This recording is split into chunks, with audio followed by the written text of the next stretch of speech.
What is up, guys? Welcome on back to TK's Garage. And in a video we posted recently, we talked about a Tesla Cybertruck that had a pretty significant failure. And now we have much more details on it and why I think companies that are hiring overseas for their support are going to be their downfall. Let's get into it.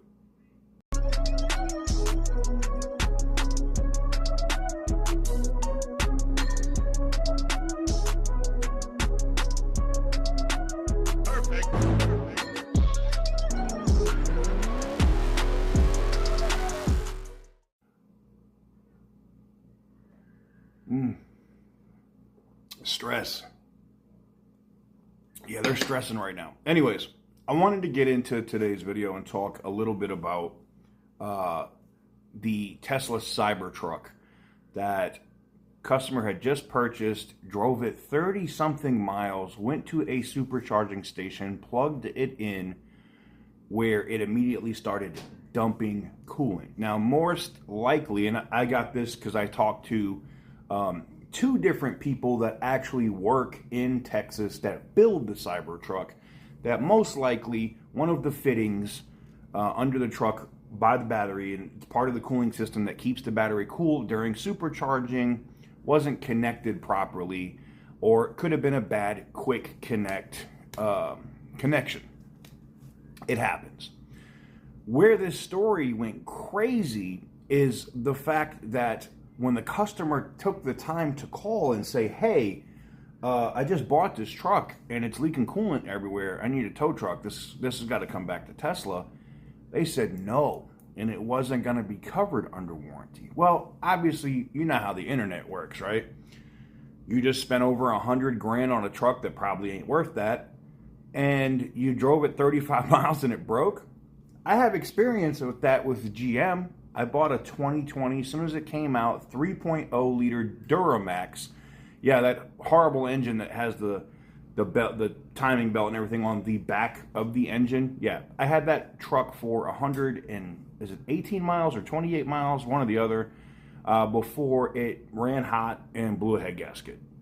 Now, they designed those vehicles to run warmer to get better diesel fuel economy, whatever, with that truck, and it was one of the first ones off the line, and it blew up. Hence, Finley Chevrolet, they did take care of me. Took the truck back, no questions, and that's where the black Tahoe came from that you saw all over this channel years ago.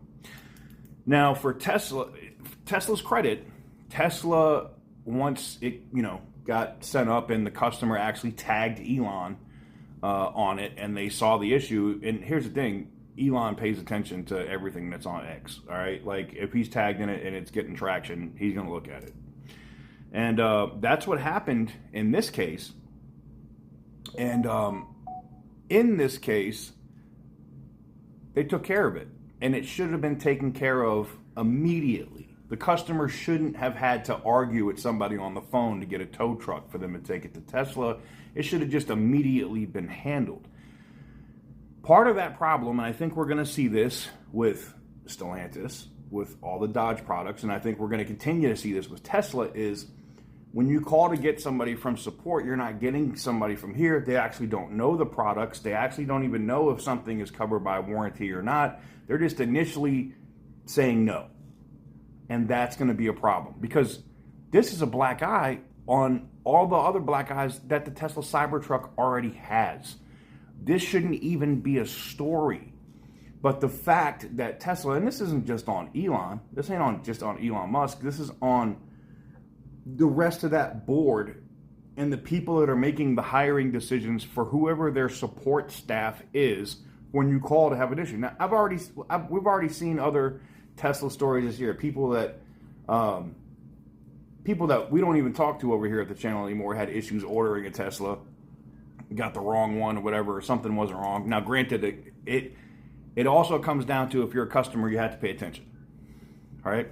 You have to pay attention to what it is that you're ordering and read the fine print. You absolutely have to do that. But in this case, you buy $100,000+ truck, you drove it 30 miles to the nearest supercharger to plug it in, you're excited, you're a new owner, only to have the customer shit on you. Have the company shit on you. That's bad. And I am hoping that this is a massive learning experience. I hope Tesla circulates a memo that if another Tesla Cybertruck customer calls, that they treat them like gold, because their other customers, they're like the new Plaid customers, right? When that Plaid was 130 grand, 40 grand when it first came out. You really need to take care of your customers, or you will turn them off to that brand so fast, it's not even funny. So I did want to put this right here. So this was the response from the customer. So this is the response from the customer that, basically said that, Tesla did take care of them. So they did take care of the issue, but it's again, this is the same thing that we're seeing in the Dodge community on a regular basis, right? Cars don't have glue. They weren't manufactured correctly. Windows are cracking, all this other crap, right? And the customers are only being taken care of when there's enough social media blowback to make the company make it right. And that's not how it should be.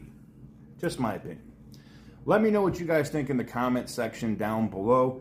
Give the video a big thumbs up if you like what I do. Hit the subscribe button if you haven't already. And as always, stay petty, my friends.